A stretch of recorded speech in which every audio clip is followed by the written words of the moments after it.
Hi, I am Anand Kesing, and today is day 10 of mastering interviews. And today we are going to discuss basically question anticipating and question understanding. यानी जो आप question के बारे में अंदाजा लगाते हो एंड आप क्वेश्चन को समझते हो, इसके बीच में क्या अंतर होता है. Okay, so understand one thing. कभी भी किसी भी इंटरव्यू में अंदाजा लगा करके किसी क्वेश्चन का जवाब नहीं देना चाहिए. ओके, अगर अगर आपको कोई क्वेश्चन समझ में नहीं आया या आपको लगता है कि इस क्वेश्चन को थोड़ा इंटरव्यूअर और क्लियर करे, ठीक है, तो आप पूछ लो उससे. ओके, तो कोई बुरी बात नहीं होती है इसमें.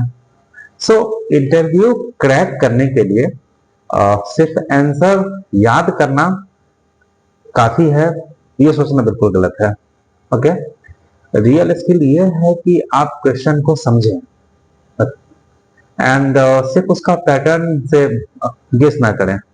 सो बहुत कुछ कॉमन क्वेश्चंस होते हैं जो कि मैंने देखे हैं कि आप अंदाजा लगा लेते हैं या एक जो कैंडिडेट होता है वो अंदाजा लगा लेता है एंड फिर वो उस हिसाब से बिल्कुल रट करके उसका आंसर तैयार किया हुआ होता है उसने, एंड वही वो आंसर कर रहा होता है, क्योंकि बहुत ही रोबोटिक साउंड करता है, जैसे किसी रोबोट को हमने बिठा दिया हो, उसके अंदर फिट कर दिया हो गया हो, एंड जितनी बार वो बटन आप दबाओगे उतनी बार सेम आंसर वो करेगा. ओके, सो एक पहला क्वेश्चन जो आप एज्यूम कर लेते हैं या कैंडिडेट एज्यूम कर लेता है, ये तो पूछा ही जाएगा और आप उसका आंसर रख लेते हो. Okay, that is tell me about yourself. जैसे ही कोई एचआर पूछता है tell me about yourself, लगता है जैसे किसी रेलगाड़ी का बटन प्रेस कर दिया होगा, धर धर धर धर धर धर धर वो रटा हुआ आंसर आना शुरू हो जाता है. My name is this, I belong to the. Okay, so actually HR मनी मन हंस रहा होता है उस कंडीशन में, ठीक है, एंड इस तरह के आंसर्स आपको रिजेक्शन की ओर ले जाते हैं और आपका सिलेक्शन थोड़ा मुश्किल करते हैं. दूसरा सवाल जो एज्यूम करते हैं कैंडिडेट कि ये तो पूछा ही जाएगा, that is strength and weakness. Okay, बिल्कुल रटा हुआ इसका भी आंसर होता है. ओके, कभी कभी तो ऐसा हुआ है कि चार दोस्त एग्जाम में इंटरव्यू के लिए आए और एक के बाद एक मैंने चारों का इंटरव्यू लिया. चारों का answer tell me about yourself में, tell me about strength and weakness, इस तरह के चीजों में सेम होता है, सिर्फ वो नाम बदल देते हैं. Like my name is Anand केसिंग, my father name is this. अगला जो आएगा वो बोलेगा my name is Ajay Kumar Singh, my father name is this. वो similar, not similar exactly same, सिर्फ एक नेम, ठीक है, अपना नाम, फादर का नाम चेंज कर दिया, गांव चेंज कर दिया, एंड सेम आंसर कर रहे होते हैं. ओके, उस केस में क्या होता है कि वो फिर रिजेक्ट हो जाते हैं. सो एक और सवाल है जो कि बहुत ज्यादा मैंने देखा है कि एज्यूम कर लेते हैं कैंडिडेट की ये पूछा जाएगा ही, that is why should we hire you.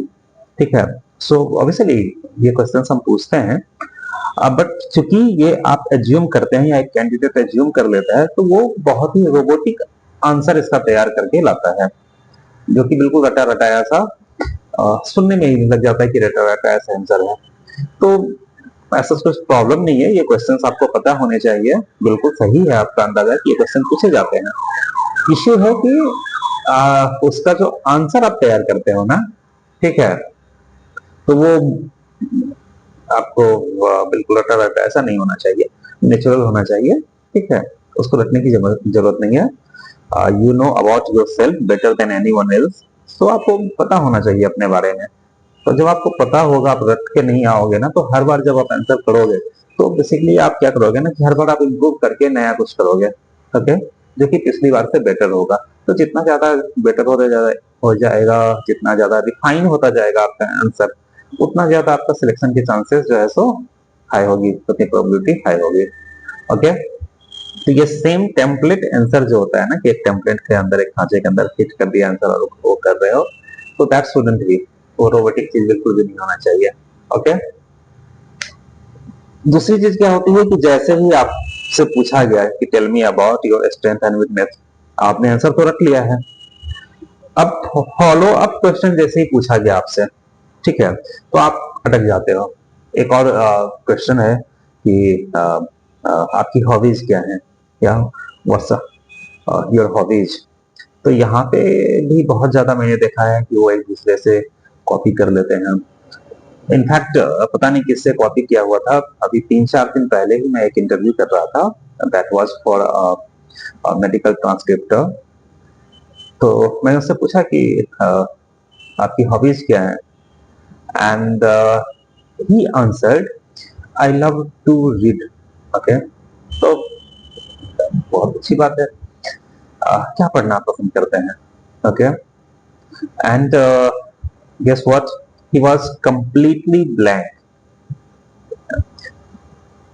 मैंने पूछा कि हाँ हाँ, you wrote in your resume कि आपको पढ़ना पसंद है, ठीक है, also you added you like to listen to music. Okay, तो बट आप कुछ पढ़ने के बारे में तो बता नहीं रहे हो कि आपको क्या पढ़ना पसंद है, म्यूजिक किस तरह का आपको सुनना पसंद है। So again he was blank. तो आई आस्क्ड कि आप म्यूजिक सुनते हो, आपको पसंद है, किस कोई तो टाइप की म्यूजिक होगी, क्लासिकल होगा, वेस्टर्न जैज होगा, ठीक है, या फिर आपको इंस्ट्रूमेंटल म्यूजिक पसंद है, कुछ तो होगा इस तरह का, ठीक है। अगर आप बुक भी पढ़ते हो तो बुक में भी तो कुछ कोई तो राइटर होंगे, शेक्सपियर होंगे, या फिर शरतचंद्र चट्टोपाध्याय होंगे, फणीश्वरनाथ रेणु हो सकते हैं, चेतन भगत हो सकते हैं, कोई भी हो सकता है। तो आप किस तरह की चीजें पढ़ना पसंद करते हो? So he was like complete blank. So मुझे पता चल गया था कि इसने कहीं से कॉपी करी है, इसलिए वो आंसर नहीं कर पा रहा है, ठीक है। बट मैंने वेट किया कि शायद कुछ आंसर आ जाए, बट आंसर नहीं आया। फिर then he I asked him कि ये आपने कहीं से कॉपी किया है पीछे? And he was like, sir वो साइबर कैफे में मैंने बनवाया था रिज्यूमे, सॉरी, साइबर कैफे से मैंने रिज्यूमे बनवाया था, तो वहां से उसने लिख दिया था। Okay, so don't do that. Okay, ये आपको बिल्कुल फंसाएगा इंटरव्यू के दरमियान आपको, ठीक है। ओके, सो आप एक चीज और समझो, क्वेश्चन एंटीसिपेटिंग और क्वेश्चन अंडरस्टैंडिंग, इन पे मैं एक पूरा वीडियो बना रहा हूँ, उसका रीजन क्या है। ओके, ज्यादातर जो फ्रेशर्स होते हैं या मिड लेवल के जो कैंडिडेट्स होते हैं जो इंटरव्यू के लिए जा रहे होते हैं, जाते हैं, वो बहुत बार सीनियर, खास करके सीनियर मैनेजमेंट के साथ जब उनका इंटरव्यू होता है, या सीनियर एचआर के साथ उनका इंटरव्यू होता है, तो वो क्वेश्चंस को क्लेरिफाई करने में बहुत ज्यादा हिचकते हैं। ओके, एंड जिसका नतीजा ये होता है कि वो समझ नहीं पाते कि क्वेश्चन पूछा क्या गया, एंड आप आंसर कुछ और करके चले आते हैं, जिसकी वजह से रिजेक्शन हो जाता है।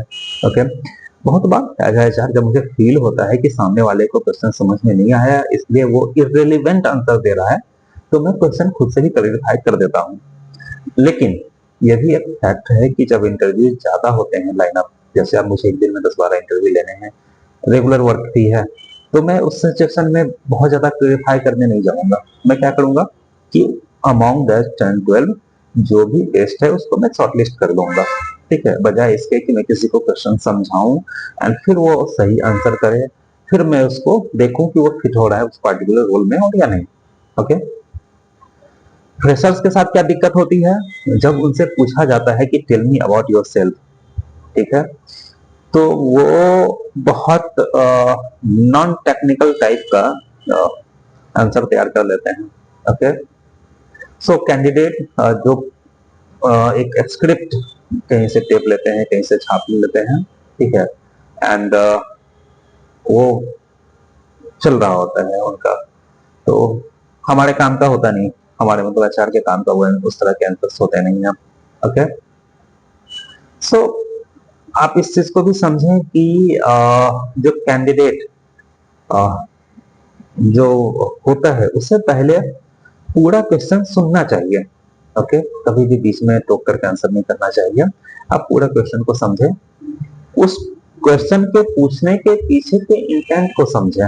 ओके, जब आप मैनेजरियल इंटरव्यूज के लिए जाते हो, ठीक है, तो वहां पे क्या होता है कि आपका एचआर ने एक राउंड इंटरव्यू लिया, फिर आपके सीनियर मैनेजमेंट के जो लोग होते हैं वो इंटरव्यू लेते हैं, they are not trained HR.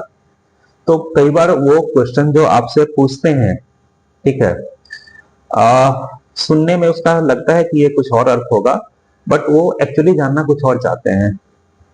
तो सॉरी, तो आ, आप इस इंटेंट को समझे कि क्वेश्चन के पीछे इंटेंट क्या है। ओके, फिर स्ट्रक्चर्ड जवाब दें। स्ट्रक्चर्ड क्या होगा? स्ट्रक्चर होगा स्टार मेथड यूज करके। सिचुएशन क्या थी, उससे टास्क क्या क्रिएट हुआ, उस पर आपने एक्शन क्या लिया, एंड रिजल्ट क्या आया। Okay, so for an example, आप से अगर कोई पूछा जाता है कि tell me about a time you handle a conflict. Okay, so यहाँ पे आप समझे, आपसे पूछा जा रहा है कि आपने एक इंसिडेंट बताया जहां पे कि कोई कॉन्फ्लिक्ट हुआ था, आप और आपने उसको हैंडल किया। ओके, किसी भी स्टेक होल्डर के बीच में। ओके, एंड वहां पे आपको असल में जो क्वेश्चन का इंटेंट होता है, वो क्वेश्चन का इंटेंट होता है आपके इमोशनल इंटेलिजेंस को समझना।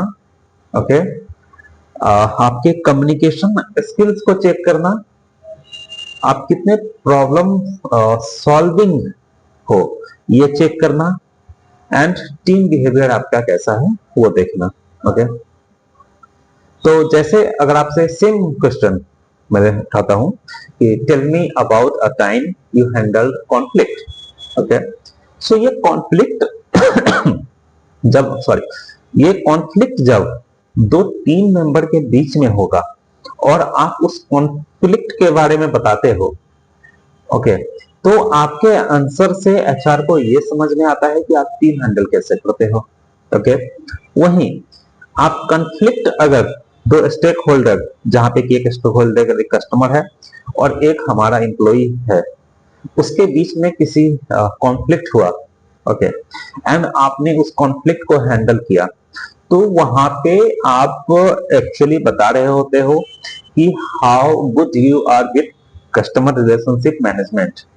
ओके, कि आप सीआरएम में कितने अच्छे हो। तो आप देखते हो, आप एक ही क्वेश्चन, आपका एक ही है क्वेश्चन, एचआर ने या इंटरव्यूअर ने आपसे एक ही किया, लेकिन अलग अलग सिचुएशन के हिसाब से उसमें जो सामने वाले के सामने यानी इंटरव्यूअर के सामने जो आपकी जो आपकी पर्सनैलिटी का एक साइड दिखेगा वो कंप्लीटली डिफरेंट होगा। ओके, तो आप समझो उस चीज को, ठीक है, आप आंसर करो फ्रेम करके प्रॉपर, कि लाइक जैसे मैंने बताया स्टार मेथड से। ओके, कि देयर वाज अ सिचुएशन कि एक हमारा एग्जीक्यूटिव था कस्टमर केयर के अंदर, एंड कस्टमर ने पे किया एंड उसने गलती से ज्यादा पे कर दिया, and so I am framing the question right. Yes, okay, so मान लो कि आपने एक कस्टमर केयर एग्जीक्यूटिव था, कस्टमर एग्जीक्यूटिव ने वाज ऑन कॉल, एंड जो कस्टमर था उसने ज्यादा पे कर दिया, अब वो रिफंड मांग रहा है। अब यहाँ पे कस्टमर केयर एग्जीक्यूटिव की एक लिमिटेशन होती है कि he has to go through with the process. Okay, जब वो प्रोसेस के साथ जाएगा तभी आपका वो रिफंड करवा पाएगा, कस्टमर का रिफंड करवा पाएगा। बट कस्टमर क्या होता है ना, उसे लगता है मैंने इंस्टेंट पे किया है तो मुझे इंस्टेंट रिफंड मिल जाए। तो इसमें बहुत बार ऐसा होता है कि जो सीसीई होते हैं और कस्टमर के बीच में बहस हो जाती है। ओके, सो आपने इस सिचुएशन को हैंडल किया, तो यू विल आंसर कि there was a situation when this conflict arrive, and मैंने जो है सो फिर कस्टमर से बात करी एंड सीसी से बात करी, सीसीओ को मैंने समझाया कि he is a customer, please से सॉरी टू हिम, एंड उसको आप कामली पूरा प्रोसेस समझाओ। ओके, एंड रिक्वेस्ट हिम कि सर हमारे पास 72 आवर्स का टैग होता है, 72 आवर्स के अंदर आपके पैसे जो है रिफंड होकर के आपका अकाउंट में दिख जाएंगे, या उससे पहले भी हो सकता है, बट 72 आवर के अंदर तो डेफिनेटली हो जाएगा। Okay, so and he went to his call, and उसने कस्टमर को समझाया, कस्टमर एग्री हो गया, so it was resolved. Okay, so similar way, ठीक है, so this is not very standard answer as of now, because अभी मैंने situation create करी है, so I have to prepare for it. Okay, so same ways आप situations के हिसाब से जब आप प्रैक्टिस करते हो तो अलग अलग सिचुएशन जो आपने जॉब करी होती है, ओके, उसमें जो जो आपके सिचुएशंस आए थे जिसको आपने हैंडल किया है, आपने जो किया आपको वो शेयर करना होता है। ओके, अगर आप फैब्रिकेटेड आंसर दोगे तो फिर आप पकड़े जाओगे। फॉर एन एग्जाम्पल, जैसे मैं अभी आंसर कर रहा था, मैंने ऐसे किसी सिचुएशन को कभी हैंडल नहीं किया जहाँ पर कि एक सीसी का कस्टमर से वो इशू हो जाए, कॉन्फ्लिक्ट आ जाए एंड उसको मैंने हैंडल किया हो। तो मुझे बहुत ज्यादा सोचना पड़ रहा था कि मैं क्या बोलूं, राइट। सो सेम वेज, अगर आपने वो सिचुएशन वैसी हैंडल नहीं करी है, ओके, तो सिंपली आप मना कर दो कि सर इसकी कंपनी में the kind of role I was, जहां पे कि इस तरह के मुझे किसी कॉन्फ्लिक्ट को हैंडल करने का मौका नहीं मिला। Simple, okay.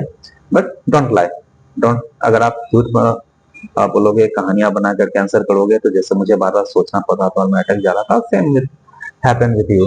ओके, वहीं पे वैसी सिचुएशन जब आपने हैंडल करी है, ओके, जैसे यस, एक कॉन्फ्लिक्ट, मैंने बहुत बड़ा कॉन्फ्लिक्ट हैंडल किया था।